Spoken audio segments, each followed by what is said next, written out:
ગાંધીના ગુજરાતમાં દારૂબંધીના ધજાગરા ઉડાડતી એક મોટી ઘટના અમદાવાદના શીલજ વિસ્તારથી સામે આવી છે।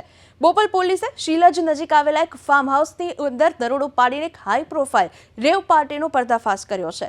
પોલીસના દરોડામાં સામે આવ્યું કે આ ફાર્મ હાઉસમાં રીતસરની ગોવાની ક્લબ મારફત પાર્ટી ચાલતી હતી। ડીજેના તાલે લોકો ડાન્સ કરી રહ્યા હતા અને ટેબલ ગોઠવીને દારૂ પાર્ટી ચાલી રહી હતી। દરોડા સમયે પણ ટેબલ પર દારૂ ભરેલા ગ્લાસ અને દારૂની બોટલો મળી આવી હતી। આ ઉપરાંત ફાર્મ હાઉસમાં હુક્કા સાથે દારૂની મહેફિલ પણ જામી હતી। તો આ મહેફિલમાં 6 યુવતીઓ પણ હાજર હતી જે દારૂના નશામાં ઝડપાઈ આવી છે। વધુમાં ધરપકડ કરાયેલા મોટા ભાગના લોકો આફ્રિકન અને કેન્યાના નાગરિક હોવાનું બહાર આવ્યું છે। આટલું જ નહીં, આ શબાબની પાર્ટીઓ માટે કાયદેસર પાસ છાપવામાં આવ્યા હતા। 700 રૂપિયાથી લઈને 15,000 રૂપિયા સુધી પાસની કિંમત રાખવામાં આવી હતી। આ ઉપરાંત પાસમાં દારૂ પીવા માટે અનલિમિટેડ પી શકાય તેવો ઉલ્લેખ પણ કરવામાં આવ્યો હતો।